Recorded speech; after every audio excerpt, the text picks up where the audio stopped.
Why is this setup weird? Why is all this shit on the bottom? Oh. Art because you posted on Instagram, so I thought it was interesting. There was a picture of you talking to Mark Maron. Oh, dude. So now that's what you do now. You post a picture of you talking to Mark Maron. Yeah, let's discuss this. But I'm going to say it now, and I'm going to say it 100%. Jeff Dye has shitty hair.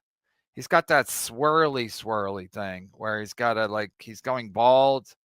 So he grows it out like Giuliani used to do, and he swirls it around. I didn't watch the clip yet. We're almost caught up, though.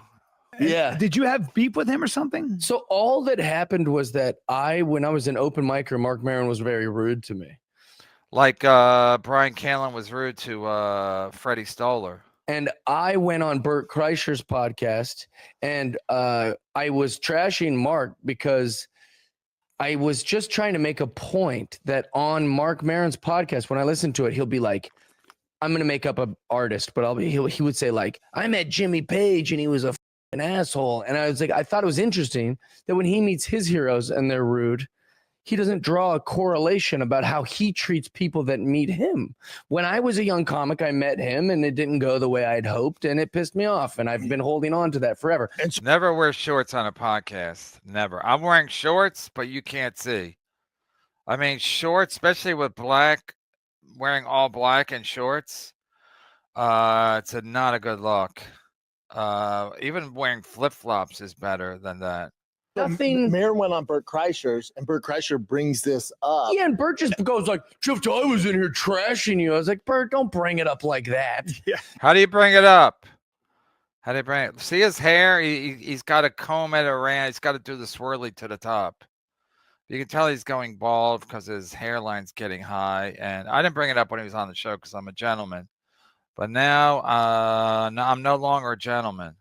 Can you see? I wish I could make it bigger like Melton does. Yeah. And then Bert did try to explain it a little bit, and Mark Maron just dunked on me and was like, Maron just goes, I've never heard of him. I don't even know who the this is, which funny. I believe. Yeah, because how would he know him? When he met him, he was an open micer. I met a lot of open micers when I ran Boston Comedy Club open mic. I didn't remember any of them. Pete Holmes, Nate Bargatze, Mark Maron. He probably didn't know. Sure, yeah. Like, and also, but he kind of proved my point that he doesn't care. He looked rude by saying that, in my opinion. But all the comments were just, fat female comics and like door guys that are like, yeah, Jeff Dye sucks. So that kind of hurt my feelings. And then look at his hair. See it. Look what he was doing with his hair. He's making it all like he's growing it long on top, and then he's got to make sure it's all situated, because it's thinning out on the top, and he's also I thought it was interesting. One of the guys goes, "Oh, did Jeff Dye get his feelings hurt?" And I was like, "Yes, yeah, it sucks, man. Yeah, that's why I brought it up. My feelings, dude. I have feelings. They hurt." Yeah, comics have feelings too. Get to where they talk about me. I thought they talked about me here. They were hurt. That's the whole point. That's why all this time later it bothers. It bothers me. Yeah. So, anyways, long story short, Mark Maron comes up to me at the Comedy Store, and he's coming right at me, and he's looking at me. You're in the hallway. So it's like a shark coming at me. I go, "Oh, it's gonna happen." By now. the OR. Yeah, by the OR. I just got past like that. By the OR, yeah, inside baseball. By the OR, the original room. By the OR, I just got past like. I know most people think they have an operating room there, but it's the original room at the Comedy Store. That week. And he comes right up to me and just, I as a smart ass, I said, "Hi, I'm Jeff Dye." Because he said he'd never heard of me. He doesn't know who I am. And then he kind of smirked, and then he goes, "You want to talk about it?" And I was like, "Yeah." Mark. I also grabbed him by his arms and I said, "Hey, dude, you don't have to do this. I'm giving you the out right now." I did that Jimmy Martinez too. I grabbed him by the arms. Said, "You don't have to do this. I have a family." It was just me. I got my feelings hurt. Like you said, it didn't go my way, and I wished it would have, because I boring. Get to my part. Looked up to you, and it's okay. We don't have to do this. He goes, "No, I think we should." And we talked and we hashed it out for about 15 minutes. I told him everything. What did he say? He was upset because I went on Kevin Brennan's and called him a smug prick. And he goes, "I'm fine with that. I am a smug prick," which he chuckled about. He was great. Wait, I call him a smug prick or Jeff Dye did? I think I agreed when Jeff Dye said he was a smug prick. I think we actually call that episode Smug Prick. He was upset because I went on Kevin Brennan's and called him a smug prick. And he goes, I'm fine with that. I am a smug prick, which he chuckled about. He was great sense of humor about Good it, for great him. like attitude about it. Yeah. He was more upset about what Kevin Brennan will go hard. Savage. And Kevin Brennan's like, that's I am a savage. I think I'm just gonna retire now. Who called me a savage? Was it that savage guy? This guy used to be a MMA guy, and he called me a savage. Wow.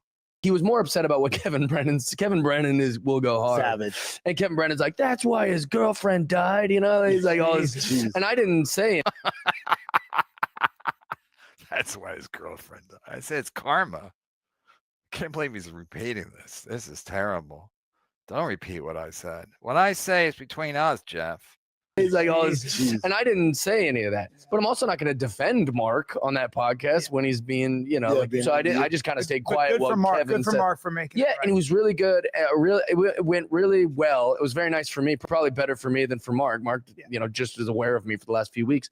So long story short, my favorite part was Mark got a big smirk on his face and he goes, this went better than I thought it would. And I was like, yeah, it did. That's And we shook hands and we're good. That's awesome. Yeah, that's all I wanted in the first place. Squash it. I think Ray should go on the show. This is a great squashing podcast. Mark Maron's a real statesman now. Used to be a complete smug prick, but now he's a statesman, elder statesman. Have you guys seen the movie Empire Records? Yeah. Yes. With Adam Sandler? No, it's with Liv Tyler. I'm not sure who else is in the Adam Sandler. movie. It's that girl from I said yes, and I have oh, not. Yeah, that girl from that thing. Bridget I- Jones' yeah, Diary. yeah, her. Whatever I that thought you were chick talking is. about with Brendan Fraser. No, it's different. Empire Is it? Records. You're thinking of Airheads. Who's in it? He thought what? Airheads and Empire Records. Nobody ever made that connection before except for this idiot who called me savage.